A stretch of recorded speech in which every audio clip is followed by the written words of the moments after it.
Hello everyone, हम plant growth and development chapter पढ़ रहे थे और ये इस चैप्टर का सेकंड लेक्चर है। ठीक है, तो फर्स्ट लेक्चर में हम लोगों ने ग्रोथ के फेजेस को देखा था और आज के लेक्चर में हमें ग्रोथ रेट के बारे में पढ़ना है। ठीक है, तो देखिए ग्रोथ रेट का मीनिंग होता है increased growth per unit time. देखिए यहाँ पे जो रेट वर्ड है, रेट का मीनिंग होता है विद रिस्पेक्ट टू टाइम और ग्रोथ का मीनिंग तो आप समझ ही रहे हैं। तो ग्रोथ रेट का मीनिंग क्या हो जाएगा कि पर यूनिट टाइम में कितना ज़्यादा ग्रोथ हुआ है उसे ही हम ग्रोथ रेट बोलते हैं। ठीक है, तो ये जो ग्रोथ रेट है ये दो तरह का हो जाएगा। जो ग्रोथ होता है प्लांट में वो दो तरह का हो जाएगा। पहला होता है एरिथमेटिक ग्रोथ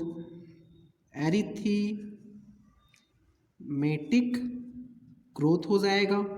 ठीक है, और दूसरा होता है ज्योमेट्रिक ग्रोथ। तो आइए पहले हम एरिथमेटिक ग्रोथ को पढ़ते हैं। देखिए एरिथमेटिक ग्रोथ में क्या होगा, जैसे देखिए मान लीजिए कि ये एक सेल है, इसे आप मेरिस्टेमेटिक सेल भी मान सकते हैं। और इस सेल में जब सेल डिवीजन होगा तो आपको पता है कि जब भी माइटोटिक सेल डिवीजन होगा तो दो सेल का फॉर्मेशन होता है। तो इस सेल से दो सेल बनेंगे। ठीक है, सेल डिवीजन हुआ, सेल डिवीजन के थ्रू मेरिस्टेमेटिक फेज में दो सेल फॉर्म हुए। बट जो दो सेल फॉर्म हुए हैं उनमें से जो एक सेल होगा वो फर्दर डिवाइड करेगा, बट जो दूसरा सेल होगा वो Z0 फेज में चला जाएगा। मींस ये फर्दर डिवाइड नहीं करेगा।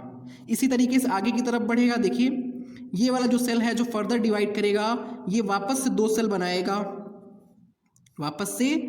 सेल बनाएगा और दो सेल में से एक सेल तो ऐसा होगा जो कि वापस से फर्दर डिवाइड करेगा, बट एक सेल ऐसा होगा जो कि Z0 स्टेज में आ जाएगा। और इस वाले सेल को हमने नीचे की तरफ कॉपी कर दिया।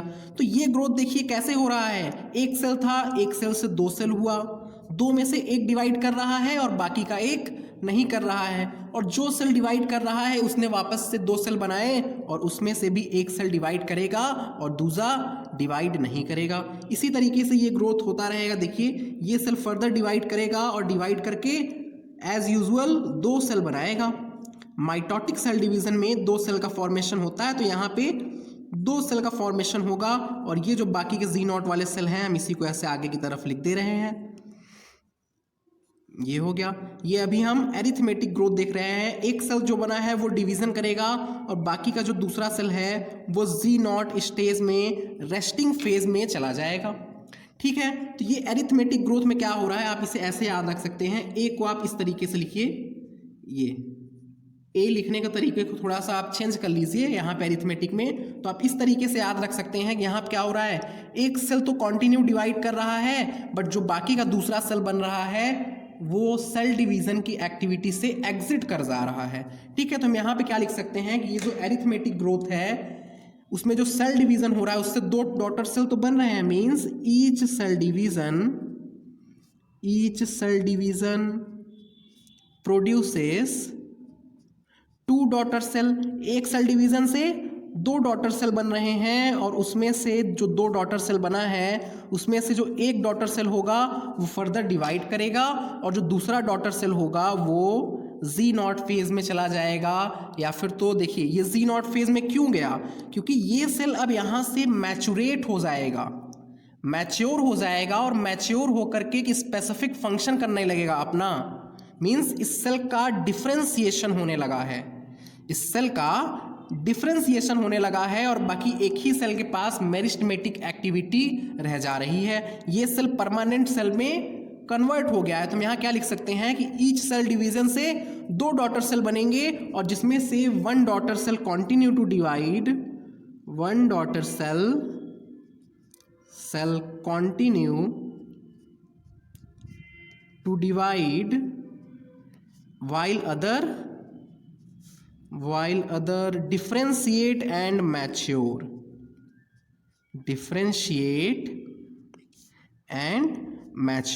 जो दो सेल बना है उसमें से एक सेल तो फर्दर डिवीजन की एबिलिटी अपने पास रखेगा बट जो दूसरा सेल होगा वो परमानेंट सेल में कन्वर्ट हो जाएगा, उसका डिफरेंशिएशन हो जाएगा, उसका स्पेसिफिकेशन हो जाएगा और वो स्पेसिफिक फंक्शन परफॉर्म करने लगेगा मैच्योर होके।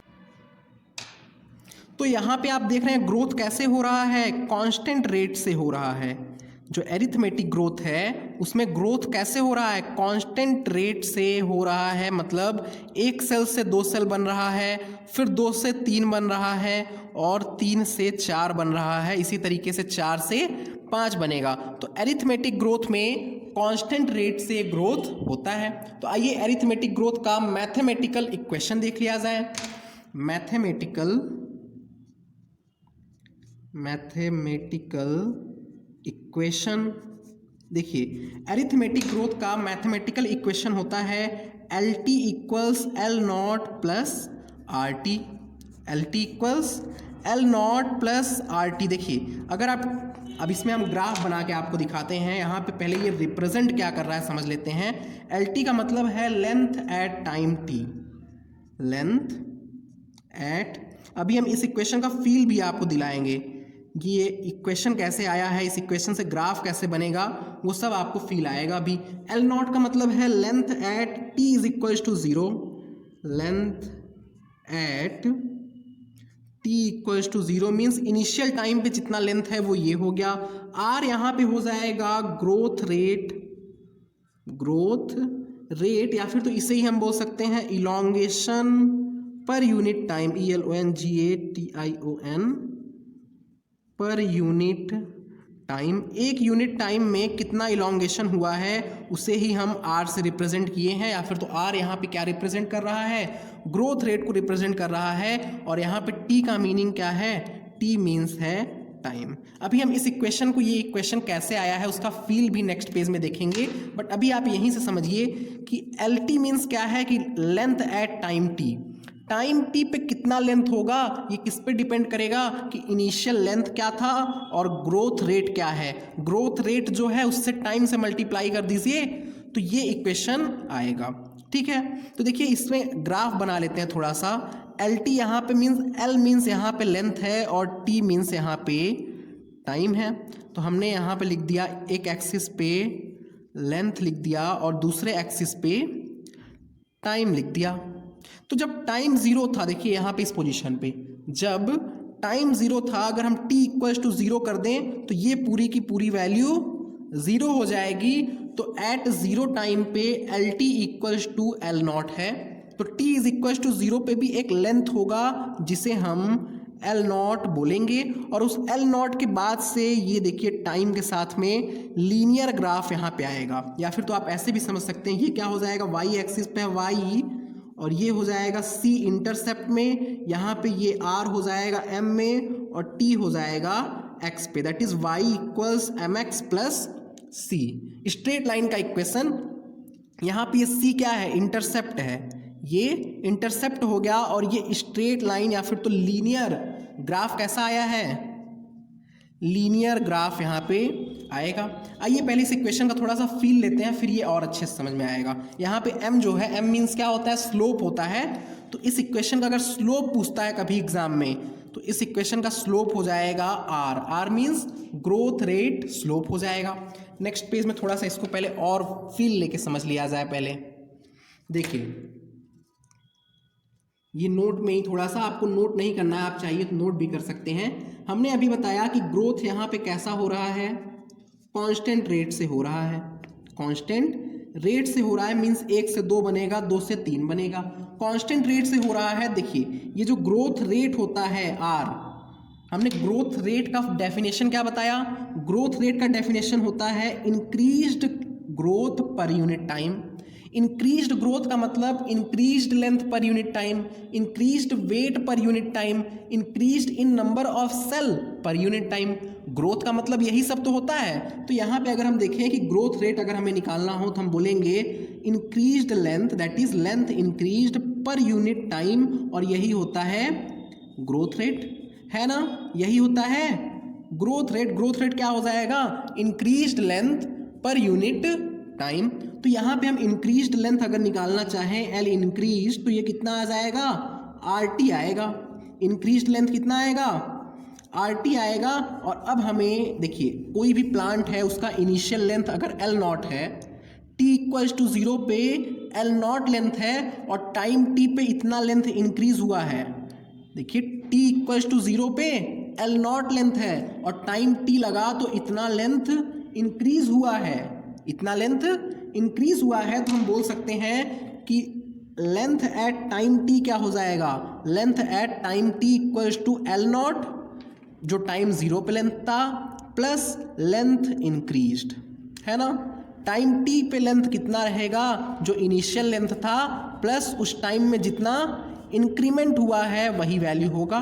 तो यहाँ पे हो जाएगा length at time t equals to L nought plus L increased को हम क्या लिख सकते हैं, आर टी लिख सकते हैं। तो यही इक्वेशन वहाँ पे लिखा है कि L T equals L nought plus R T. यहाँ पे आर क्या है, आर रिप्रेजेंट कर रहा है ग्रोथ रेट को या फिर तो इलोंगेशन पर यूनिट टाइम, और यहाँ पे टी क्या है, टाइम है। एल नॉट है लेंथ एट टाइम टी और एल टी है लेंथ, सॉरी एल नॉट है length at time T equals to 0 और एल टी है लेंथ एट टाइम टी। ठीक है, तो यहाँ पे हमने ग्राफ भी बना लिया। इसको अगर वाई एक्सिस पे लिया तो ये सी इंटरसेप्ट प्लस एम एक्स हुआ था, है ना। इससे हम लोगों ने स्ट्रेट लाइन एक ग्राफ पाया जहाँ पे एक इंटरसेप्ट c था और एक स्लोप मिला था हमें, और उस स्लोप की वैल्यू कितनी थी, r थी, tan थीटा की वैल्यू r थी। ठीक है, तो ये हमने इसका फील ले लिया। इसे आपको नोट करने की ज़रूरत वैसे नहीं है, आप इसे समझ सकते हैं बस। अब इसके बाद एक हमने एरिथमेटिक ग्रोथ देखा और उसको याद करने का एक सिंपल तरीका है, आप ऐसे एक स्ट्रेट लाइन खींचिए और एक दूसरा लाइन इस तरीके से बना लीजिए। अब इसके बाद एक दूसरा ग्रोथ जो होता है उसे हम बोलते हैं geometric growth, geometric growth, geometric growth. पहले क्या हो रहा था, एक सेल डिवीजन से 2 सेल बना था और 2 सेल में से एक सेल डिवाइड कर रहा था और दूसरा सेल डिवाइड नहीं कर रहा था। बट ज्योमेट्रिक ग्रोथ में क्या होगा, एक सेल डिवीजन से 2 सेल बनेंगे और दोनों ही सेल डिवाइड करेंगे। देखिए एक सेल डिवीजन हुआ और ये कितना, 2 सेल बनाएगा और दोनों ही सेल फर्दर सेल डिवीजन करेंगे। ये जो दोनों ही सेल हैं ये फर्दर सेल डिवीजन करेंगे और सेल डिवीजन करके यहाँ पे देखिए ग्रोथ कैसे हो रहा है। वहाँ पे 1 से 2 हुआ था, 2 से 3 हुआ था, 3 से 4 हुआ था, बट यहाँ पे क्या होगा, 1 से 2 होगा और 2 से सीधे 4 हो जाएगा, 4 से 8 हो जाएगा, 8 से 16 हो जाएगा, इसी तरीके से सो ऑन चलता रहेगा। तो यहाँ पे हम क्या स्टेटमेंट के फॉर्म में लिख सकते हैं कि each cell division produces 2 daughter cell DAUGHTER। each cell division produces 2 daughter cell, एक सेल डिवीजन से 2 डॉटर सेल बन रहा है and both daughter cell have ability to divide, both daughter cell have ability to divide. ठीक है, तो ये statement के फॉर्म में हम लोगों ने लिख लिया। यहाँ पे वैसे आप डायग्राम से ही सिर्फ समझ सकते हैं, बट फिर भी मैंने ये बोर्ड वाले जो बच्चे देख रहे हैं उनके लिए स्टेटमेंट के फॉर्म में लिख दिया कि ज्योमेट्रिक ग्रोथ क्या होता है। अगर पूछता है तो आप इस तरीके से बना करके स्टेटमेंट में लिख सकते हैं। तो यहाँ पे देखिए कि ग्रोथ क्या हो जाएगा। वहाँ पे हमने देखा था कि ग्रोथ कांस्टेंट रेट से था, वहाँ पे रेट कैसा था, कांस्टेंट था, बट यहाँ पे रेट कांस्टेंट नहीं होगा, एक्सपोनेंशियल होगा, एक्सपोनेंशियल रेट से ग्रोथ होगा। मींस 1 से 2 होगा, 2 से 4 होगा, 4 से सीधे 8 होगा, 8 से 16 बनेगा। सिमिलरली 32, 64, 128, 256, 512 इसी तरीके से चलता रहेगा। ठीक है, तो एक्सपोनेंशियल ग्रोथ होगा, यहाँ पे एक्सपोनेंशियल ग्रोथ होगा। एक पॉइंट पहले वाले में छूटा है, एक एग्जाम्पल वहाँ पे हमें नोट करना था, पहले के ही पेज पे नोट कर लेते हैं कि ऐसा ग्रोथ हमें दिखेगा कहाँ पे। ये जो एरिथमेटिक ग्रोथ है ये प्लांट में कहाँ पे ऑब्जर्व किया जाता है, तो ये ग्रोथ का एग्जाम्पल यहाँ पे एक लास्ट में लिख लीजिए कि ये रूट इलोंगेशन में ऑब्जर्व किया जाएगा, रूट इलोंगेशन में। अगर आपसे जैसे नीट में पूछ सकता है इस तरीके से कि रूट इलोंगेशन में किस टाइप का ग्रोथ होता है, एरिथमेटिक ग्रोथ होता है, ज्योमेट्रिक ग्रोथ होता है, या फिर तो दोनों ही तरह का ग्रोथ होता है, तो आंसर क्या हो जाएगा, रूट इलोंगेशन में एरिथमेटिक ग्रोथ होता है।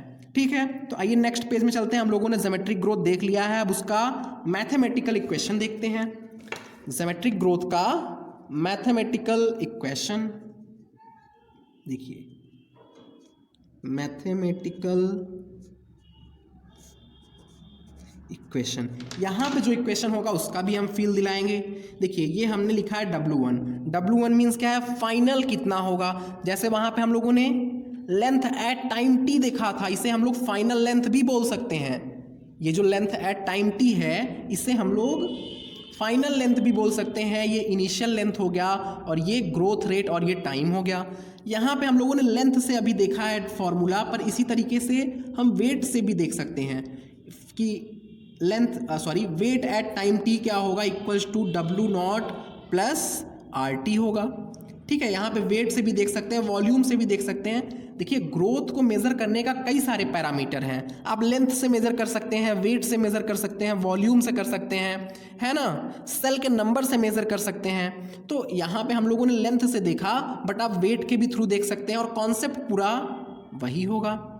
ठीक है, तो आइए यहाँ पे हो गया सिमेट्रिक ग्रोथ। सिमेट्रिक ग्रोथ का मैथमेटिकल इक्वेशन में हम लोगों ने देखा जो फाइनल साइज होगा या फिर तो टाइम t पे जो साइज होगा इक्वल्स टू क्या हो जाएगा, W0 मीन्स इनिशियल वाला।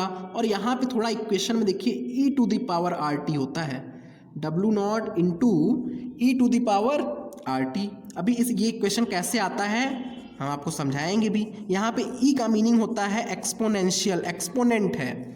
ई क्या है, ई का मीनिंग होता है एक्सपोनेंट। ठीक है, तो आइए देखते हैं यहाँ पे कौन सा वर्ड क्या रिप्रेजेंट कर रहा है। तो यहाँ पे जो W1 है ये रिप्रेजेंट कर रहा है फाइनल साइज को, फाइनल साइज को रिप्रेजेंट कर रहा है। फाइनल साइज क्या हो सकता है, आप इसे वेट के टर्म में देख सकते हैं, हाइट के टर्म में देख सकते हैं, नंबर के टर्म में देख सकते हैं, एक्सेट्रा, और भी आप जैसे वॉल्यूम के भी टर्म में देख सकते हैं। और यहाँ पे जो ये W0 है ये इनिशियल साइज को इंडिकेट कर रहा है, मतलब टाइम t इक्वल्स टू 0 पे इंडिकेट कर रहा है। यहाँ पे जो R होगा, R क्या है, रिलेटिव ग्रोथ रेट है, ध्यान दीजिए, रिलेटिव ग्रोथ रेट। वहाँ पे R था ग्रोथ रेट और यहाँ पे है रिलेटिव ग्रोथ रेट। ऐसा क्यों है अभी मैं समझाता हूँ। यहाँ पे T क्या होगा, टाइम होगा। देखिए थोड़ा इस डायग्राम पे पहले और समझते हैं।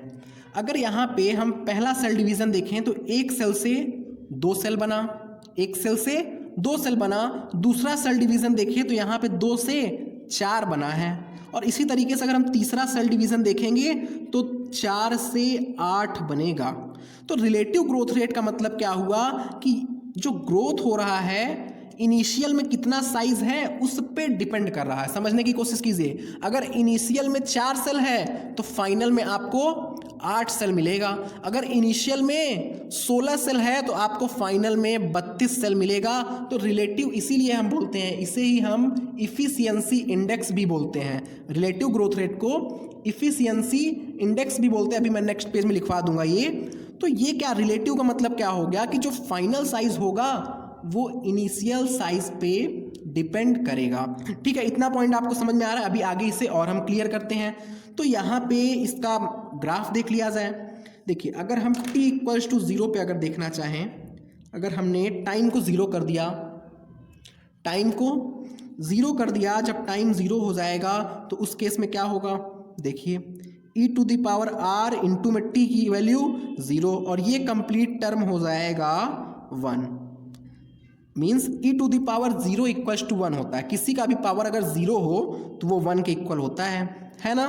तो ये आ गया कंप्लीट टर्म 1। तो हम क्या लिख सकते हैं अब, W1 equals to W0 means final size initial size के इक्वल रहेगा टाइम t इक्वल्स टू 0 पे। इतना पॉइंट आपको समझ में आ रहा है। तो अब ग्राफ बनाने में थोड़ा सा ईजी हो जाएगा। यहाँ पे ग्राफ में क्या हो जाएगा, एक एक्सिस पे हम साइज ले सकते हैं, वेट ले सकते हैं, हाइट ले सकते हैं, नंबर ले सकते हैं, है ना। यहाँ पे क्या ले सकते हैं, वेट, हाइट, नंबर, साइज, कुछ भी यहाँ पे ले सकते हैं एक एक्सिस पे। और दूसरे वाले एक्सिस पे हम टाइम लेंगे। टाइम के ही रिस्पेक्ट में तो हमें ग्रोथ को देखना है। तो ये जब टाइम ज़ीरो होगा, देखिए इस एक्सिस पे जब टाइम की वैल्यू ज़ीरो होगी तो उस टाइम पे भी कुछ ना कुछ अमाउंट में, वाई एक्सिस पे कुछ ना कुछ अमाउंट में रहेगा, जैसे कुछ ना कुछ वेट रहेगा, कुछ ना कुछ हाइट रहेगा, कुछ ना कुछ नंबर रहेगा, नंबर ऑफ सेल रहेगा t इक्वल्स टू 0 पे। तो ये ग्राफ ऑरिजिन से ना शुरू होकर के थोड़ा ऊपर से शुरू होगा, और ये ग्राफ जब आप बनाएंगे, जब आप इस ग्राफ को वैल्यू रख करके बनाएंगे तो ये कुछ ऐसा ग्राफ आपको दिखेगा, ये कुछ ऐसा ग्राफ दिखेगा। आप देखिए ये एस शेप्ड का ग्राफ है, तो इस ग्राफ को हम सिग्मॉइड कर्व या फिर तो एस कर्व बोलते हैं। क्या कर्व का नाम है? Sigmoid curve. Means geometric growth में सिग्मॉइड कर्व मिलता है, या फिर तो ज्योमेट्रिक ग्रोथ में एस कर्व मिलता है, और वहाँ एरिथमेटिक ग्रोथ में लीनियर कर्व मिला था।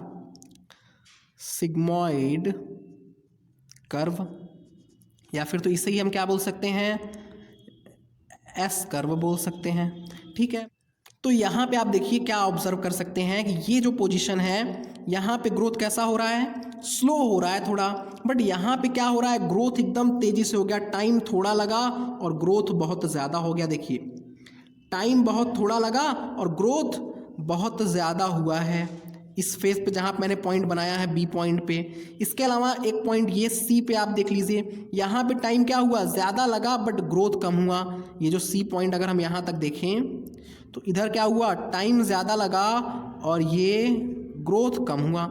यहाँ आप देखिए ग्रोथ इतना हो रहा है बट टाइम इतना ही लगा है, बट इस कंडीशन में ग्रोथ कम हुआ और टाइम ज़्यादा लगा। तो ये जो हमने 3 पॉइंट बनाए हैं ए, बी और सी, इन तीनों पॉइंट का अलग अलग नाम है। तो आइए नेक्स्ट पेज में हम वापस से ग्राफ बनाते हैं और नेक्स्ट पेज में इन तीनों पॉइंट का क्या क्या नाम है उसे देखते हैं। इस ग्राफ को यहाँ पे नहीं बनाते हैं क्योंकि अब यहाँ पे खिचड़ी बन गया है। देखिए यहाँ पे भी ये भी समझ लीजिए, यहाँ आप देखिए अगर टाइम इतना ज़्यादा लगा है तो ग्रोथ कितना हुआ है? ग्रोथ बहुत कम हुआ है। ठीक है, तो इस ग्राफ को नेक्स्ट पेज में लेके चलते हैं। आइए नेक्स्ट पेज में देखिए, वापस से ग्राफ को बना लिया जाए जल्दी से। कैसा कर्व था? सिग्मॉइड कर्व मिला था, एस शेप्ड का कर्व मिला था। ये हुआ एस शेप्ड का कर्व। वाई एक्सिस पे क्या था? वेट था, हाइट था, नंबर था, है ना। इसके अलावा एक्स एक्सिस में हमने इस ग्राफ को टाइम के रिस्पेक्ट में प्लॉट किया था। इस ग्राफ को टाइम के रिस्पेक्ट में हमने प्लॉट किया था। यहाँ पे हमने 3 पॉइंट बनाए थे। एक पॉइंट तो ये हो जाएगा ए, दूसरा पॉइंट ये हो जाएगा बी, और तीसरा पॉइंट ये है सी। यहाँ आप देखिए ये जो ग्रोथ है फाइनली जा कर के स्टॉप हो जाएगा। ये जो ग्रोथ है वो फाइनली जा कर के लास्ट में स्टॉप हो जाएगा। तो आइए इस ग्राफ में ए और बी और सी पॉइंट क्या रिप्रेजेंट करते हैं उसे नोट कर लिया जाए। देखिए ये क्या हो जाएगा? ए पॉइंट हो जाएगा। ए पॉइंट को हम लोग लैग फेज बोलते हैं। ए पॉइंट को लैग फेज बोलते हैं, और लैग फेज में ग्रोथ कैसा होगा? Growth is slow. ग्रोथ कैसा होगा? ग्रोथ स्लो होगा। और इसके बाद दूसरा पॉइंट है बी पॉइंट। बी पॉइंट को हम लोग बोलते हैं लॉग फेज। लैग के बाद कौन सा फेज आएगा? Log phase. लॉग फेज में देखिए ग्रोथ बहुत तेज हो रहा है, बहुत ही रैपिड ग्रोथ हो रहा है, तो हम लोग लॉग फेज को एक्सपोनेंशियल ग्रोथ भी बोलते हैं। Exponential growth. देखिए लैग फेज को अगर रिप्रेजेंट करें, देखिए 2 सेल से क्या हुआ? 4 बना, 4 से क्या बना? 8 बना। ये क्या है? अभी लैग फेज है। ऐसे ही बनते बनते जब 512 सेल्स बन जाएंगे तो देखिए 512 से सीधे होगा 1028, 1028 से सीधे हो जाएगा 2056, 2056। तो इतने सारे सेल्स बन जा रहे हैं, ये 2 स्टेज में ही हुआ है। तो ये कैसा ग्रोथ स्टार्ट हो गया? एक्सपोनेंशियल ग्रोथ स्टार्ट हो गया। इनिशियल में तो लैग फेज था, उसके बाद कौन सा फेज आ गया? लॉग फेज आ गया। इसे हम लोग एक्सपोनेंशियल ग्रोथ भी बोलते हैं। और यहाँ पे ग्रोथ कैसा होगा? एक्सपोनेंशियल रेट से होगा। Growth at exponential rate. Growth exponential rate से होगा, बहुत ही तेजी से ग्रोथ होगा। इसके बाद क्या है, सी पॉइंट है। सी पॉइंट में आप देखिए तो ये फाइनली धीरे धीरे जा करके ग्रोथ स्टॉप हो जा रहा है। ग्रोथ स्टॉप क्यों हुआ? Due to limited nutrient supply. देखिए जो नेचुरल रिसोर्सेज है वो लिमिटेड है, तो ये ग्रोथ क्या होगा, फाइनली जा करके स्टॉप हो जाएगा। Due to limited nutrient supply ये ग्रोथ फाइनली स्टॉप हो जाता है। तो इसीलिए हम लोग सी वाले को स्टेशनरी फेज या फिर तो स्टेडी फेज बोलते हैं। तो सी वाला क्या हो जाएगा, स्टेशनरी फेज और स्टेडी फेज हो जाएगा, स्टेडी फेज। ठीक है, तो यहाँ पे due to limited nutrient supply लिख सकते हैं, ड्यू टू लिमिटेड रिसोर्सेज लिख सकते हैं। लिमिटेड रिसोर्सेज की वजह से ये ग्रोथ स्टॉप हो जाएगा। ठीक है, growth stopped due to limited nutrient supply. Limited nutrient supply की वजह से फाइनली ग्रोथ स्टॉप हो जाएगा। इस कर्व को आप, ये जो सिग्मॉइड कर्व है, इस कर्व को आप ह्यूमन में भी ऑब्जर्व कर सकते हो। जैसे अगर कोई बच्चा बहुत छोटा है तो मीन्स 5 साल के पहले तक तो बच्चे का ग्रोथ आपको लगेगा कि बहुत धीरे धीरे हो रहा है, बट जो 7 से लेकर के 15 साल के बीच में ग्रोथ होता है, 7 या फिर तो 8 ईयर से 15 ईयर्स तक में ग्रोथ होता है, उस फेज में बच्चा बहुत जल्दी हाइट को अटेन कर लेता है और बहुत जल्दी ही उसकी ग्रोथ होती है, रैपिड ग्रोथ होती है। तो बच्चे की एक्सपोनेंशियल फेज होती है और फाइनली 18 ईयर्स तक जा करके स्टेशनरी फेज आ जाता है। ठीक है, तो ये कर्व कैसा होगा, सिग्मॉइड कर्व है, SIGMOID। सिग्मॉइड मीन्स होता है एस शेप्ड, सिग्मॉइड कर्व, या फिर तो इसे ही हम S shaped curve, S curve भी बोल सकते हैं, एस शेप्ड कर्व हो जाएगा। ठीक है, इतना पॉइंट आपको समझ में आ रहा है। तो इसके बाद आता है इसका एग्जाम्पल ऑफ ज्योमेट्रिक ग्रोथ की ज्योमेट्रिक ग्रोथ हम कहाँ कहाँ पे ऑब्जर्व कर सकते हैं। तो इस ग्रोथ का एग्जाम्पल आप देख सकते हैं, जितने भी लिविंग ऑर्गेनिज्म नेचुरल इन्वायरमेंट में है, living organism growing in natural environment, उन सारे ही ऑर्गेनिज्म में आप ज्योमेट्रिक ग्रोथ देख सकते हैं। Natural ENVIRON environment. देखिए नेचुरल इन्वायरमेंट में ही क्यों हमने बोला है यहाँ पे, क्योंकि नेचुरल इन्वायरमेंट में लिमिटेड रिसोर्सेस होता है, RESOURCES। नेचुरल इन्वायरमेंट में लिमिटेड रिसोर्सेस होता है, इसलिए living organism growing in natural environment में कैसा ग्रोथ दिखेगा आपको, ज्योमेट्रिक ग्रोथ दिखेगा। ठीक है, अगर अब हम प्लांट की बात करें तो प्लांट के जितने भी सेल्स हैं, प्लांट के जितने भी सेल्स हैं, जितने भी टिश्यू हैं, TISSUE, और जितने भी ऑर्गन हैं, ऑर्गन ऑफ प्लांट, उन सारे जगह पे ज्योमेट्रिक ग्रोथ होता है। इसी तरीके से थर्ड देखें तो हम एग्जांपल में cells in tissue culture, cell या फिर तो सेल्स इन टिश्यू कल्चर में भी ज्योमेट्रिक ग्रोथ होता है। टिश्यू कल्चर में भी आप देखिए, अगर आप टिश्यू कल्चर करवा रहे हैं तो ये ग्रोथ इनिशियल में स्लो होगा। जैसे बैक्टीरिया का ही सेल डिवीजन देखिए, इनिशियल में तो स्लो होगा, बट फाइनली क्या हो जाएगा, धीरे धीरे जब बहुत ज़्यादा सेल्स बन जाएंगे तो स्पीड बहुत ज़्यादा हो जाएगा। 20 मिनट में 1028 से 2056 हो जाएगा। बट एक समय ऐसा आएगा कि लिमिटेड रिसोर्सेज की वजह से वो सारे बैक्टीरिया उसी जो होगा मीन्स कल्चर डिस्क, या फिर तो जहाँ पे हम लोग टिश्यू कल्चर करा रहे हैं उस कल्चर डिस्क में क्या होगा, वो बैक्टीरिया की डेथ होने लगेगी finally, due to limited resources. ठीक है, ये तीनों एग्जाम्पल हो गए जहाँ पे ज्योमेट्रिक ग्रोथ होता है। अब बात आती है कि जो इक्वेशन अभी हमने लिखा उस इक्वेशन का थोड़ा सा फील दिला दिया जाए, बट उससे पहले एक छोटा सा और पॉइंट कि यहाँ पे R क्या रिप्रेजेंट करता है। तो R रिप्रेजेंट करता है, मैंने इससे पहले भी बताया कि R रिलेटिव ग्रोथ रेट को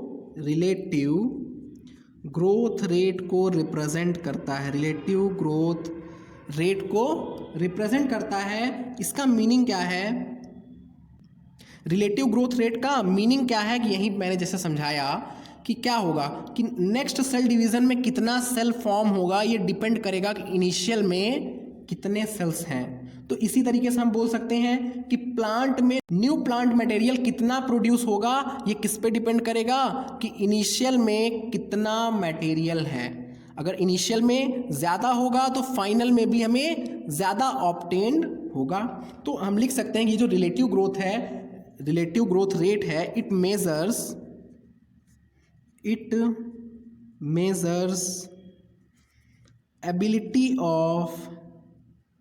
ability of plant to produce new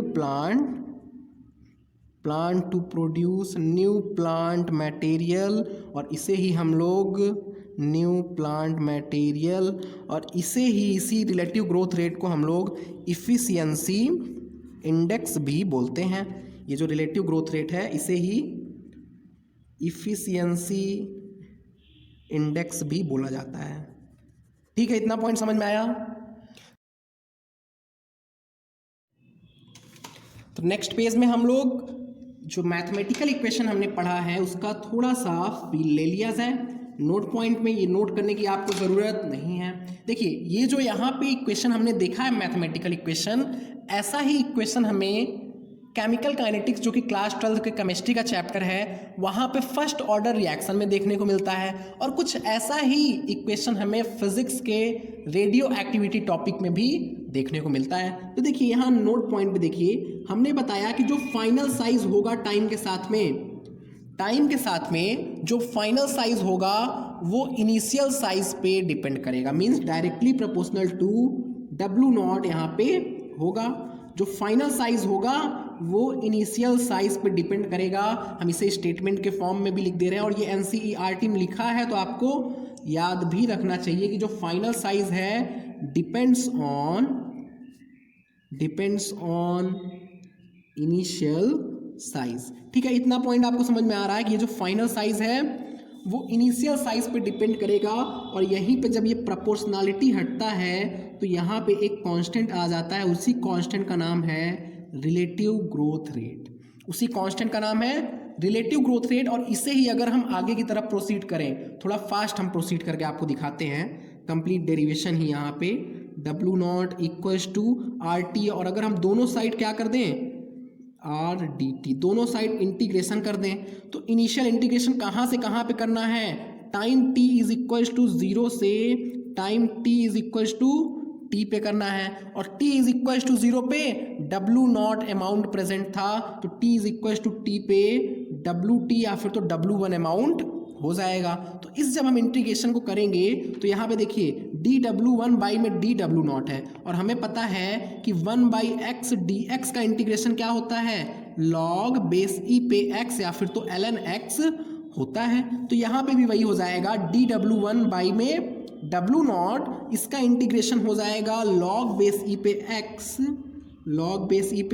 x। ये अगर आपको नहीं समझ में आ रहा है बिल्कुल भी ज़रूरी नहीं है ये, बट उसका थोड़ा सा फील दिलाने के लिए कि वो इक्वेशन फाइनली आया कैसे, इसीलिए मैं यहाँ पे कर रहा हूँ, वरना इसकी बिल्कुल भी रिक्वायरमेंट नहीं है। तो ये हो गया W0 से W1 तक R, और dt का हो जाएगा t यहाँ पे 0 से t तक। आप इसे फर्दर सॉल्व कीजिए, सॉल्व करके दिखा ही दे रहे हैं। W1 माइनस में log बेस e पे W0, अगर आपको समझ में आ रहा है तो ठीक है, नहीं समझ में आ रहा है तो आप 2 मिनट आगे बढ़ा लीजिए लेक्चर को।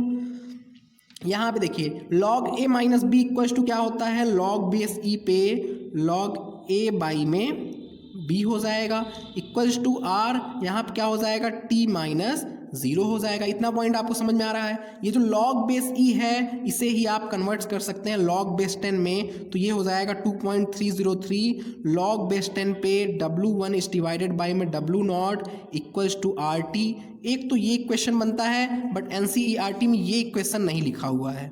ये भी इक्वेशन सही है ज्योमेट्रिक ग्रोथ के लिए, ये इक्वेशन भी पूछा जा सकता है। इसके अलावा ये वाला जो इक्वेशन है, ये इक्वेशन क्या था, log बेस e पे W1 इज डिवाइडेड बाई में W nought equals to R T. NEET में अगर पूछना हो तो इस तरीके का इक्वेशन पूछ सकता है, तो ये वाला इक्वेशन भी सही है, बट एनसीईआरटी बुक में दोनों ही इक्वेशन नहीं लिखा है। और फाइनली इक्वेशन कौन सा लिखा है देखिए, W1 इज डिवाइडेड बाई में डब्लू नॉट। इसने क्या किया, ये जो लॉग बेस ई है, ये जो लॉग बेस ई है, यहाँ से बेस ई के पावर आर टी, ये कन्वर्जन होता है। जैसे देखिए, अब इतना क्या एक्सप्लेन करना, आपको इतना पता होना चाहिए कि अगर लॉग बेस ई में ये वैल्यू लिखा है, आप पी एच से इसे रिलेट कर सकते हैं।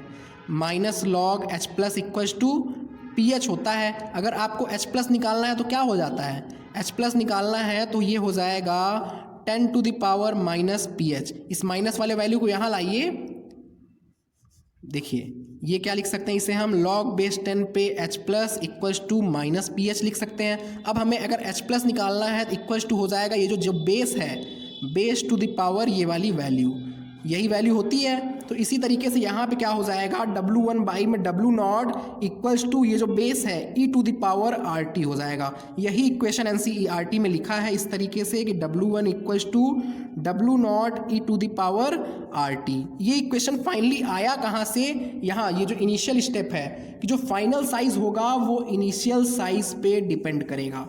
तो ये पॉइंट आपको याद रखना होगा। इतना बड़ा जो मैंने डेरिवेशन में किया है ये बिल्कुल भी ज़रूरी नहीं है, वैसे भी बायो के बच्चों को डेरिवेशन नहीं पसंद आता है, तो ये डेरिवेशन बिल्कुल भी ज़रूरी नहीं है। बट आप इतना ज़रूर याद रखिए कि dW1 बाई में dt is directly proportional to W nought, और चाहिए तो ये दोनों फॉर्मूला भी आप ध्यान में रख सकते हैं। ठीक है, तो ये हो गया इसका फील। इसके बाद एनसीईआरटी में एक क्वेश्चन दिया हुआ है। क्वेश्चन ये है कि What kind of curve can you expect in tree showing seasonal activity? ठीक है, तो ये क्वेश्चन है और इसका आंसर क्या होगा थोड़ा समझ के लिखते हैं। देखिए, जो ट्री है जो कि सीजनल एक्टिविटी शो करेगा, उस ट्री में क्या होगा, उस ट्री में जो इनिशियल ग्रोथ होगा वो स्लो होगा और फिर वो उसकी ग्रोथ रेट धीरे धीरे बढ़ेगी और वो एक्सपोनेंशियल रेट से बढ़ेगी। और फाइनली क्या होगा, एक मैक्सिमम साइज अटेन होने के बाद उसका लेंथ या फिर तो उसका ग्रोथ रुक जाएगा। तो जो सीजनल एक्टिविटी प्लांट शो कर रहा है, अब ग्रोथ रुक क्यों जाएगा, अब वो क्या है, नेचुरल रिसोर्सेज की कमी की वजह से। जैसे नेचुरल रिसोर्सेज में क्या हो गया, आप सीजन भी बोल सकते हैं एक तरीके का, जो सीजन है, सीजन क्या हुआ, चेंज हुआ, तो उसकी ग्रोथ क्या होगी, रिटार्डेड हो जाएगी, स्टॉप हो जाएगी। तो इस तरीके से ये आप समझ सकते हैं कि ये जो प्लांट है, जो कि कोई भी ट्री है जो कि सीजनल एक्टिविटी शो कर रहा है, उसमें सिग्मॉइड ग्रोथ, सिग्मॉइड कर्व या फिर तो एस कर्व दिखेगा, सिग्मॉइड कर्व या फिर तो एस कर्व दिखेगा। ठीक है, इतना पॉइंट आपको समझ में आ रहा है। आइए नेक्स्ट पेज में चलते हैं। एक छोटा सा और नोट पॉइंट, एनसीईआरटी में ये नोट भी दिया हुआ है, थोड़ा समझ लिया जाए इसे भी। नोट देखिए, एम्ब्रायो डेवलपमेंट के बारे में, एम्ब्रियो या फिर तो एम्ब्रायो डेवलपमेंट एनसीईआरटी में ये डायग्राम के फॉर्म में समझाया है, जहाँ पे एरिथमेटिक ग्रोथ लिखा है उसी के नीचे एक डायग्राम बना है। तो आइए हम भी डायग्राम को थोड़ा सा बना लेते हैं। ये क्या है, जाइगोट है जो कि फर्टिलाइजेशन के बाद फॉर्म हुआ है। ये क्या हो जाएगा, जाइगोट हो जाएगा। अब इस जाइगोट में क्या होगा, डिवीज़न होगा, तो डिवीज़न के बाद जाइगोट 2 सेल में कन्वर्ट हो जाएगा, 2 सेल में कन्वर्ट हुआ। अब डिवीज़न होगा तो क्या होगा, 4 सेल में ये जाइगोट कन्वर्ट हो जाएगा। कितने सेल में, 4 सेल में ये जाइगोट कन्वर्ट हुआ। फर्दर डिवीज़न हुआ तो ये जाइगोट 8 सेल्स में कन्वर्ट हो जाएगा। ये देखिए 8 सेल्स बन गए, 1 2 3 4 5 6 7 8 सेल में कन्वर्ट हो गया। और इसी तरीके से कुछ टाइम बाद क्या होगा, कुछ टाइम बाद जब इसमें सेल डिवीज़न होगा तो फाइनली ये ऑब्जर्व किया जाएगा कि ये जो सेल्स बने हैं, अभी तक देखिए क्या हुआ, यहाँ तक पहले ऑब्जर्व कीजिए आप। यहाँ तक क्या हुआ कि एक सेल डिवीज़न से 2 सेल बने, फिर 2 से 4 बने, 4 से 8 बने।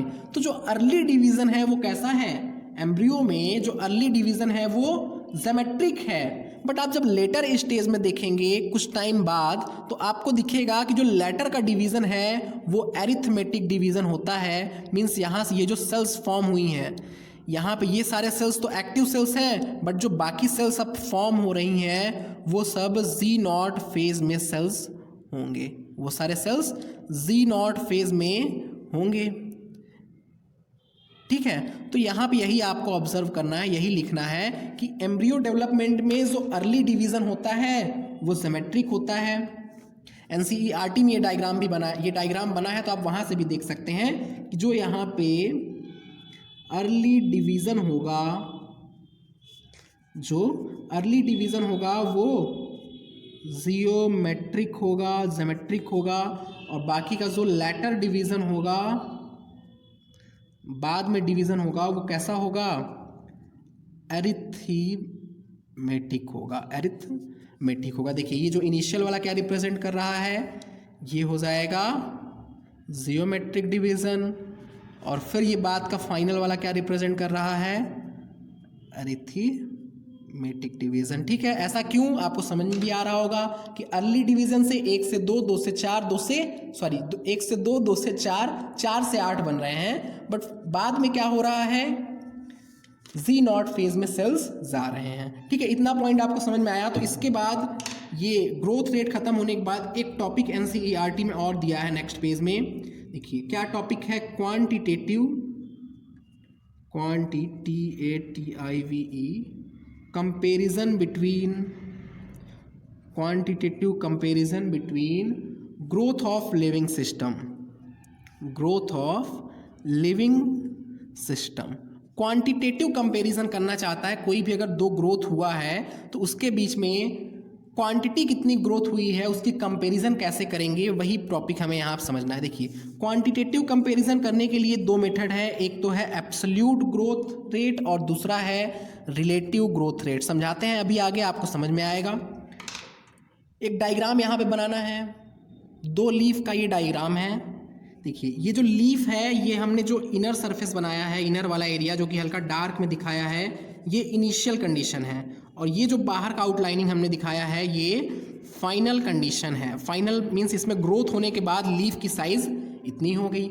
ये एग्जाम्पल एनसीईआरटी में दिया है कि इनिशियल साइज अगर 5 सेंटीमीटर स्क्वायर थी सरफेस एरिया, लीफ की ग्रोथ सरफेस एरिया मेजर करते हैं, कल के क्लास में हमने देखा था, तो 5 सेंटीमीटर थी इनिशियली, और फाइनली अगर ये हो गया 10 सेंटीमीटर स्क्वायर।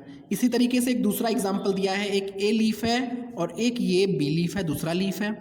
इसमें क्या है, अगर इसकी इनिशियल साइज बताया है कि 50 सेंटीमीटर स्क्वायर थी और फाइनल साइज कितनी हो गई, 55 सेंटीमीटर स्क्वायर हो गई।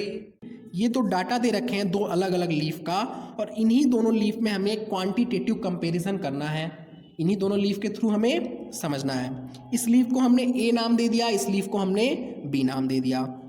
ठीक है, देखिए यहाँ पे 2 तरह का कंपैरिजन हो सकता है, एक तो है एब्सोल्यूट ग्रोथ रेट और दूसरा है relative growth rate.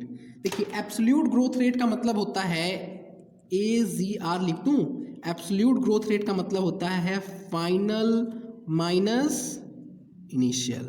Absolute growth rate का क्या मीनिंग हो गया, फाइनल माइनस इनिशियल होता है। और रिलेटिव ग्रोथ रेट का मतलब होता है, रिलेटिव का मीनिंग होता है रिलेट करना, तो हम इसमें रिलेट करके निकालते हैं, relative growth rate equals to final minus initial is divided by, देखिए इनिशियल से हम रिलेट कर रहे हैं यहाँ पे, इनिशियल इनटू 100। ठीक है, ये होता है रिलेटिव ग्रोथ रेट। एनसीईआरटी में फॉर्मूला नहीं दिया है, बट एनसीईआरटी में एग्जाम्पल दिया है, साथ में डेफिनेशन के फॉर्म में ये पॉइंट लिखा हुआ है कि जो रिलेटिव ग्रोथ रेट होता है उसमें हम इनिशियल पैरामीटर से रिलेट करते हैं। ठीक है, तो ये हो गया हमारा एब्सोल्यूट ग्रोथ रेट, जिसमें कि हम फाइनल माइनस इनिशियल निकालते हैं, और ये हो गया रिलेटिव ग्रोथ रेट। इस पॉइंट को आप एनसीईआरटी में 3 से 4 बार पढ़ी तो आपको डेफिनेशन का मीनिंग समझ में आएगा वहाँ पे।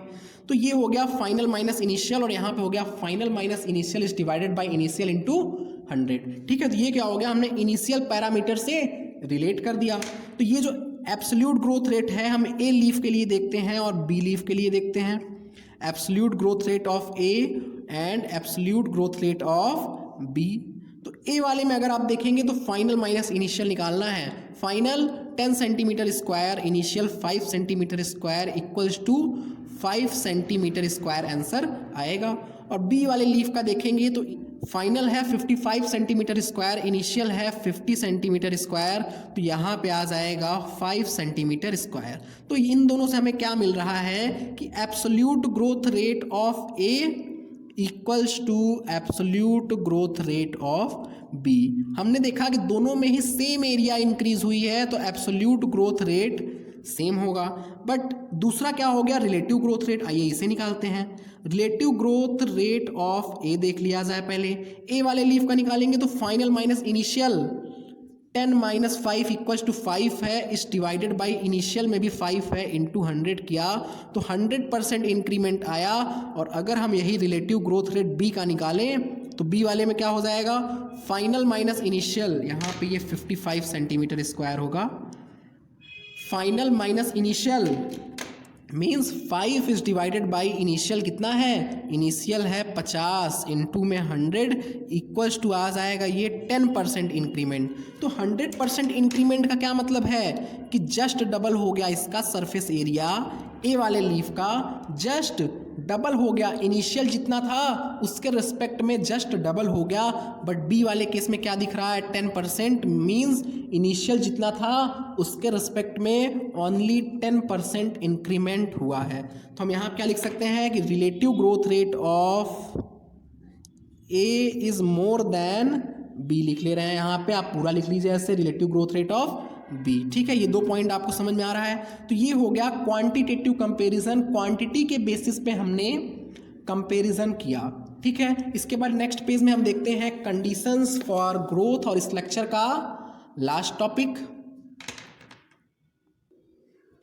Conditions for growth.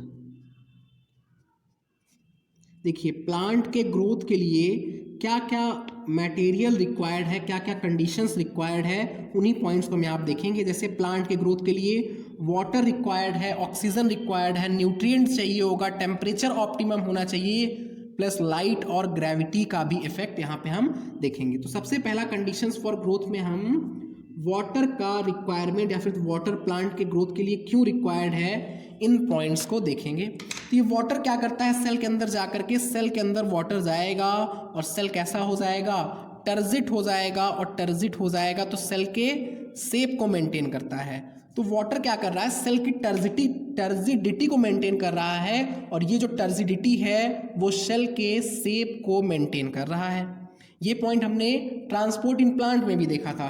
तो वाटर क्या करेगा, maintains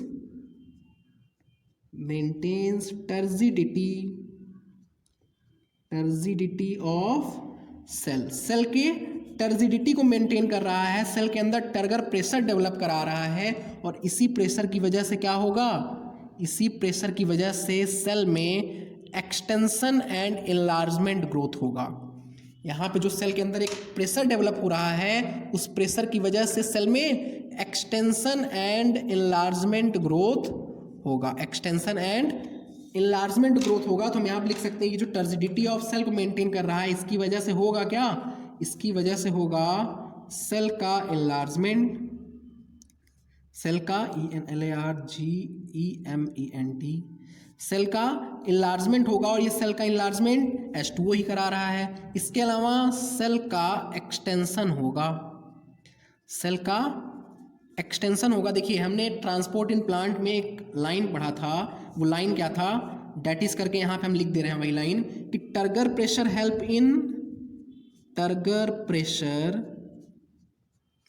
helps in enlargement and extension growth of cell, enlargement and extension growth of cell। ये जो टर्जिडिटी ऑफ सेल हुआ वाटर की वजह से, तो फिर वो वाटर क्या करेगा, फाइनली सेल इनलार्जमेंट कराएगा, सेल एक्सटेंशन कराएगा, दैट इज ये जो टर्गर प्रेशर डेवलप हुआ है वो इनलार्जमेंट एंड एक्सटेंशन ग्रोथ को कराएगा। दूसरा क्या हो जाएगा, वाटर आपने ट्रांसपोर्ट इन प्लांट में ही पढ़ा है कि वाटर प्रोटोप्लाज्म बनाता है, और उसी प्रोटोप्लाज्म में डिफरेंट मटेरियल सस्पेंडेड होते हैं, different material, different molecule, nutrients उसी में सस्पेंडेड होते हैं। तो उसी में क्या होगा, एंजाइम्स प्रेजेंट होगा, hence water provides medium for provides medium for enzymatic activity, enzymatic activity. तो वाटर क्या प्रोवाइड कर रहा है? मीडियम प्रोवाइड कर रहा है एंजाइमेटिक एक्टिविटी के लिए। तो पहला हो गया H2O, दूसरा हो जाएगा ऑक्सीजन का इंपॉर्टेंस। तो ऑक्सीजन का इंपॉर्टेंस हम लोगों ने रेस्पिरेशन चैप्टर में देखा था कि ये क्या कराता है? Release of metabolic energy, metabolic energy को रिलीज कराता है। और ऑक्सीजन वहाँ पे कहाँ हेल्प करता था? इलेक्ट्रॉन ट्रांसपोर्ट चैन के लास्ट में ऑक्सीजन होता था, और ऑक्सीजन का फंक्शन होता था removal of H+ from cell. Cell के सिस्टम से ये H+ को रिमूव करता था वाटर का फॉर्मेशन करके। तो ऑक्सीजन फाइनली हेल्प किस में करता है? तो मेटाबॉलिक एनर्जी को रिलीज करने में हेल्प करता है। इसके बाद थर्ड हो जाएगा यहाँ पे न्यूट्रिएंट। न्यूट्रिएंट, तो न्यूट्रिएंट में दो तरह का न्यूट्रिएंट होता है, ये भी हम लोगों ने देखा कि ये जो न्यूट्रिएंट है ये दो तरह का हो जाएगा। एक तो हो जाएगा इनऑर्गेनिक न्यूट्रिएंट और दूसरा इनऑर्गेनिक, एन लिख दे रहा हूँ, न्यूट्रिएंट, और दूसरा हो जाएगा ऑर्गेनिक न्यूट्रिएंट। तो ये जो इनऑर्गेनिक न्यूट्रिएंट होता है इसे ही हम लोग micro oblique macro essential element भी बोल सकते हैं। इसेंशियल एलिमेंट इनऑर्गेनिक न्यूट्रिएंट में यही तो था, माइक्रो न्यूट्रिएंट और मैक्रो न्यूट्रिएंट था। तो न्यूट्रिएंट में प्लांट को ये चाहिए है, इनऑर्गेनिक न्यूट्रिएंट चाहिए है प्लस ऑर्गेनिक न्यूट्रिएंट चाहिए है। इस ऑर्गेनिक न्यूट्रिएंट के थ्रू प्लांट क्या करेगा? सोर्स ऑफ एनर्जी होगा ये प्लांट के लिए, सोर्स ऑफ एनर्जी होगा, एनर्जी का ये स्रोत होगा, सोर्स ऑफ एनर्जी होगा। और इनऑर्गेनिक न्यूट्रिएंट और ऑर्गेनिक न्यूट्रिएंट दोनों के थ्रू सिंथेसिस ऑफ प्रोटोप्लाज्म होगा। मैंने अभी बताया कि प्रोटोप्लाज्म में वाटर होता है जिसमें वेरियस मॉलिक्यूल सस्पेंडेड होते हैं। ये पॉइंट हम लोगों ने ट्रांसपोर्ट इन प्लांट में देखा था। तो वेरियस मॉलिक्यूल में वहाँ पे क्या क्या सस्पेंडेड होगा? इनऑर्गेनिक न्यूट्रिएंट होगा, ऑर्गेनिक न्यूट्रिएंट होगा। तो हम यहाँ पे लिख सकते हैं कि ये जो दोनों न्यूट्रिएंट है required for synthesis of protoplasm, या फिर तो आप साइटोप्लाज्म भी लिख सकते हैं, कोई भी बुरा नहीं मानेगा। ठीक है, तो ये हो गया 3 पॉइंट। इसके बाद चौथा पॉइंट है टेम्परेचर। यहाँ साइड में देख लेते हैं, स्पेस है काफ़ी। चौथा पॉइंट यहाँ पे हो जाएगा टेम्परेचर। तो किसी भी ऑर्गेनिज्म की ग्रोथ के लिए ऑप्टिमम टेम्परेचर रिक्वायर्ड होता है। ऑप्टिमम टेम्परेचर मीन्स ना तो बहुत ज़्यादा और ना ही बहुत कम, ऑप्टिमम टेम्परेचर रिक्वायर्ड होता है। प्लांट के ग्रोथ के लिए भी ऑप्टिमम टेम्परेचर रिक्वायर्ड होता है। अगर हमने temperature more than optimum temperature दे दिया, ऑप्टिमम टेम्परेचर को OT से रिप्रेजेंट कर दे रहा, ऑपरेशन थिएटर नहीं है ये। तो ये हो गया temperature more than optimum temperature, मतलब ऑप्टिमम टेम्परेचर से हमने ज़्यादा टेम्परेचर दे दिया तो इस केस में जितने भी प्लांट के एंजाइम होंगे, जितने भी प्रोटीन होंगे वो डीनेचुरेट कर जाएंगे। डीनेचुरेट, NATURAT, हाँ, डीनेचुरेट कर जाएंगे। उनका जो टर्सरी स्ट्रक्चर होगा वो डैमेज हो जाएगा। उनका जो टर्सरी स्ट्रक्चर मीन्स या फिर तो फाइनल जो फंक्शनल स्ट्रक्चर होता है वो डैमेज हो जाएगा। और अगर हमने temperature less than optimum temperature दिया, ऑप्टिमम टेम्परेचर से कम टेम्परेचर दिया, तो इस केस में एंजाइम की एक्टिविटी जो है स्लो हो जाएगी। मीन्स एंजाइम या फिर तो प्रोटीन इनएक्टिव हो जाएगा, एंजाइम इनएक्टिव हो जाएगा। इसीलिए तो हम लोग फ्रिज में खाना रखते हैं। फ्रिज में खाना रखते हैं तो वहाँ पे क्या होगा? टेम्परेचर कम होता है तो जो बैक्टीरिया के ऑप्टिमम टेम्परेचर से कम टेम्परेचर होता है तो बैक्टीरिया की जो एंजाइम होगी वो इनएक्टिव हो जाएगी, और इसीलिए फूड फ्रिज में ख़राब नहीं होता है। ठीक है, तो ये दोनों पॉइंट हर जगह पे लगेगा। कहीं पे भी अगर temperature more than optimum temperature है, ह्यूमन बॉडी में भी देखिए फीवर के टाइम में क्या होता है, हम लोग को खाना खाने का मन नहीं करेगा बहुत ज़्यादा अगर हाई फीवर है। तो ऑप्टिमम टेम्परेचर से ज़्यादा टेम्परेचर हुआ तो एंजाइम डीनेचुरेट हो जाएगा। ठीक है, तो ये टेम्परेचर हो गया प्लांट के लिए। इसके बाद 5th पॉइंट हो जाएगा यहाँ पे लाइट एंड ग्रेविटी। ये दोनों भी अफेक्ट करते हैं प्लांट के ग्रोथ को। तो इसको ऐसे लिख सकते हैं कि light and gravity also affects plant growth को पीजी लिख दूं क्या? ठीक है, आप बोल रहे हैं तो लिख देते हैं। लाइट एंड ग्रेविटी भी प्लांट के ग्रोथ को अफेक्ट करते हैं। जैसे किस तरीके से अफेक्ट करेंगे समझ लिया जाए थोड़ा सा।